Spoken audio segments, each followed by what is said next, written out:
Hey everyone, it's Will, Gamer Dad, with another video for you. So while I was leveling up Leclerc's weapon and finished up her manifest weapon, I also leveled up Gariyu's at the same time. I mean, leveling up 2 weapons at one time is obviously more efficient than one at a time. Especially since we do need 37 million XP to do that. Anyways, we're going to finally tackle on Gariyu for his level 10 manifest weapon fight. Now if you haven't already, make sure you like and subscribe to my channel, I really appreciate it. I also do have a Patreon account for those who support me this way. I will say, this fight, like I said before, is not that exciting, being that I would never use OG Gariyu over AS Gariyu unless in AoE mob clearing scenarios. That being said, let's finish this up and get an extra 100 Chrono Stones. So, in turn 1, Gariyu starts off with an Inferno, which is the AoE fire.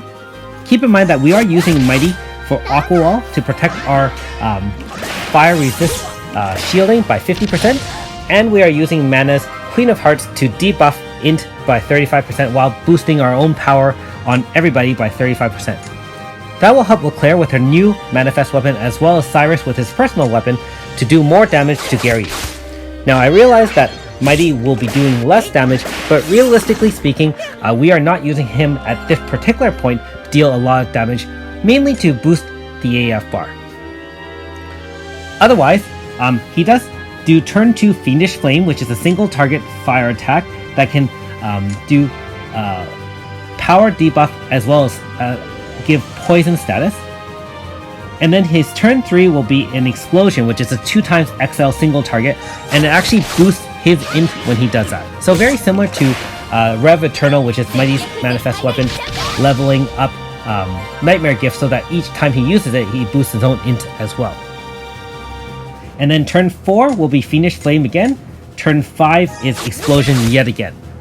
So we want to use Midnight Cendrilion around this time in order to remove some of those boosts on his int so that we don't take massive amounts of damage. Turn 6 he just applies Burning Shield, and that's a perfect time to do either debuffs or kind of reset your battle. He doesn't do any damage there, just kind of applies a 50% wind shield while a 15% physical resistance onto himself. That's not going to be that big a deal because with a full AF bar and all water team and applied multiple water resist debuffs, especially with OG Shani, we should be able to do close to enough damage to end the battle. Now I realize that if you do have AS Yuna and activating Water Zone, you'll automatically win this fight, or AS Shani will make it easier, his Mina, or any sort of post 2.0 water DPS. That being said, as you've been following along with my account, I don't have a lot of great water DPS, and so I'm forced to even use Cyrus, which is a free character. I'm not using Levia because, like I said, with Queen of Hearts debuffing Int, she would be less effective, and so might as well use Shani as well as Leclerc. So at least I have 3 physical attackers in the front 4. Now that being said, the good thing about this particular boss is he is relatively slow, so even OG Mighty can actually outspeed him and rotate to the back so that he doesn't die that particular turn. And we can just continue doing damage and applying debuffs and water damage until the enemy is done.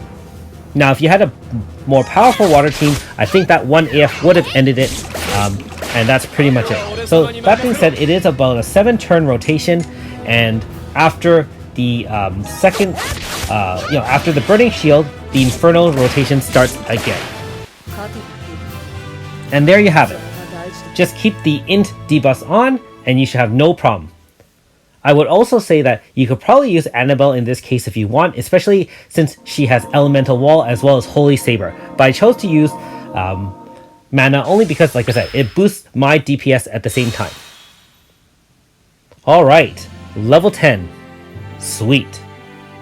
And again, just like with Leclerc, I'll be putting up a video in the next couple of days going over his manifest weapon and, what scenarios that I feel I would use OG Gariyu with his upgraded weapon at. Another badge, and another 100 free Chrono Stones for a single summon or to save towards another 10 summon. Okay, so here's my loadout for this particular battle. as you can see, I don't have a lot of Grasta of water type on my characters, so that may explain some of the difference in damage, but you know, still got to beat the boss without too much trouble. So hopefully you're able to beat this boss as well and claim that level 10 weapon for yourself, as well as 100 Chronos Stones. Thanks for watching! We'll see you next time.